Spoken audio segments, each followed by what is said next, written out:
Okay guys, welcome back to the Landry Talks Football channel. Welcome back to a brand new video. We're the most active, well I say that, but I haven't posted in like 2 months, and that's because I've been sick as well as I've started uni, and it's been a lot recently, so I haven't really gotten the time to post these videos as usual. But I'm back now, so we're the most active Chelsea YouTube channel with a Swedish accent, and if that's not worth subscribing for, I don't know what is. Today we're breaking down the Chelsea Panathinaikos game, which finished 4-1 to Chelsea. Huge result for us, and I hope that we can build on this in the Conference League and be unbeaten.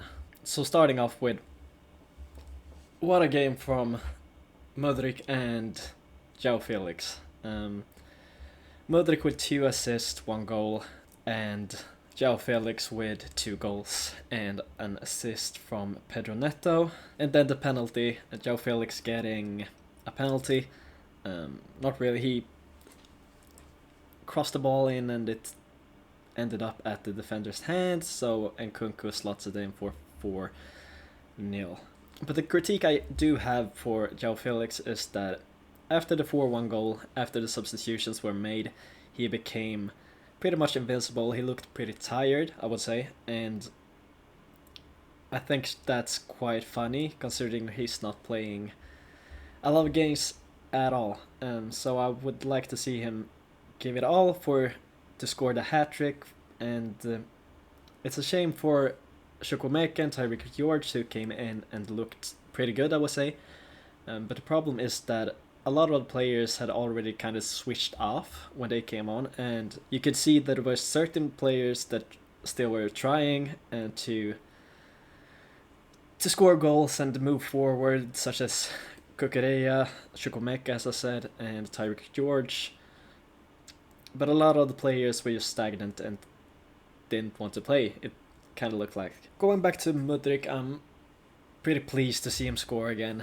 Pretty pleased to see him have a great game, and I think everyone in the club, as well as the manager, everyone seemed so happy when he scored. You could see the smile that he had on his face when he scored, and he's just like, I feel like it's a weight of his shoulder kind of to get to score again and be one of the guys that actually pushes Chelsea forward.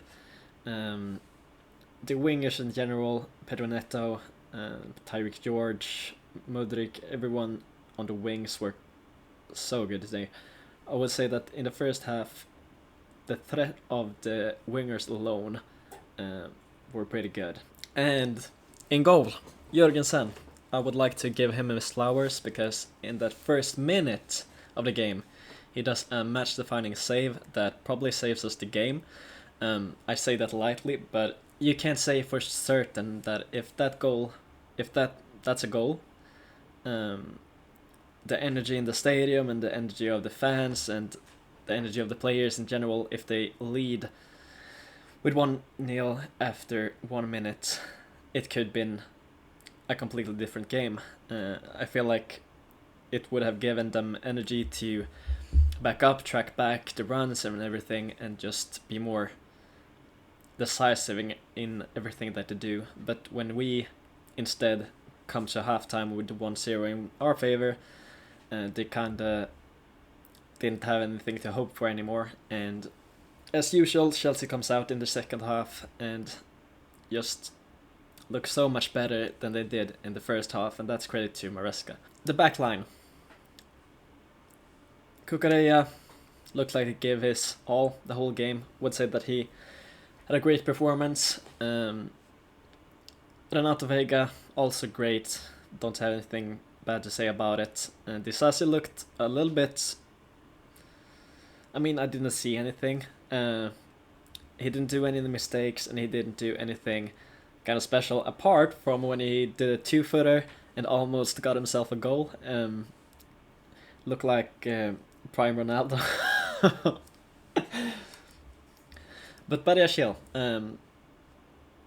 or Badiashile, I don't know how to pronounce that really, but he looked phenomenal. Every time he had the ball, looked so calm and confident. Even in the stressful situations, he just took a few touches, moved around, passed it back to Jørgensen, and the danger was over. But I think that the goal that we conceded is partly his fault, because it's his man that he should be tracking back. And there was some kind of miscommunication between him and Jørgensen at a corner. But it is what it is. Good game from him.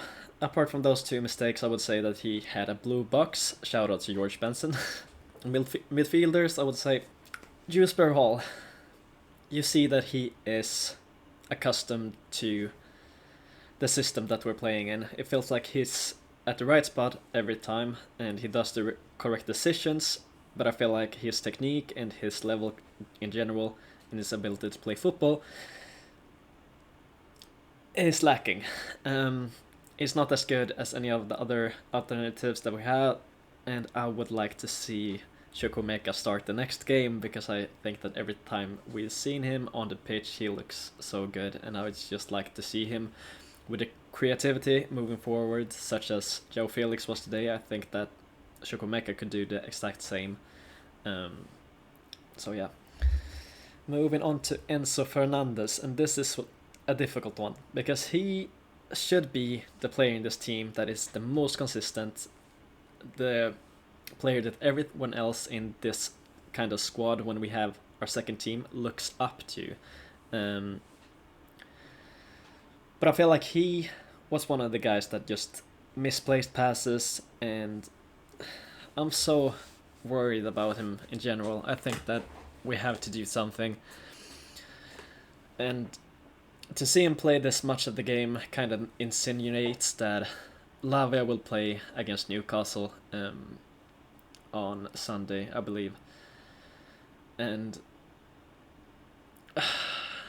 I really do like Enzo, but I think that it's kind of time to evaluate the situation and see what options we have, because I think that every time he played this season, it's just been not awful, but compared to what we've seen from Lavia in the last game, and in general what we see from Caicedo, I don't think that he has a place in the squad anymore, in that first team.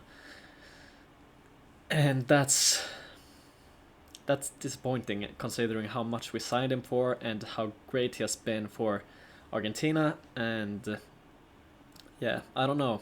It's such a shame to see that. I haven't said anything really about Cassidy, and that's because it's so difficult to measure how good he was. I mean, he didn't look bad, he didn't look good either, but I think, as I said about Chukwuemeka and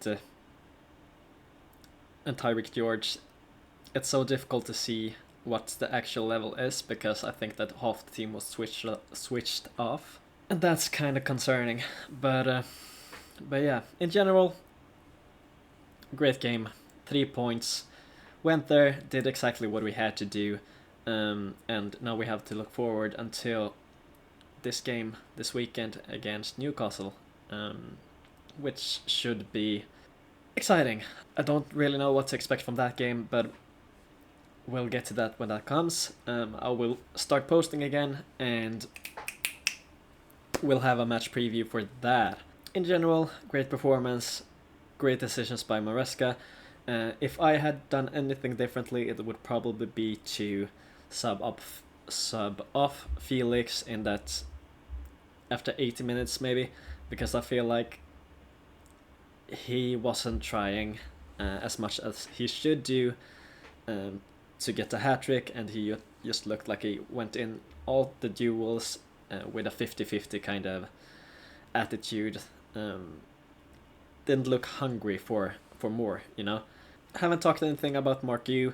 It's kind of the same as Chukwuemeka, Caicedo, Cassidy, and Tyreek George. It's really difficult to measure how good he actually was, because it seemed like no one was really trying when we came there. But that's it for this post-match preview kind of thing. Let me know what you thought about this analysis. Let me know what you thought about the game, and if you had done anything differently or you think differently than I do. Please leave a like and subscribe to this channel, as I'm trying to reach 100 subscribers. Thank you for watching, and I'll see you in the next one.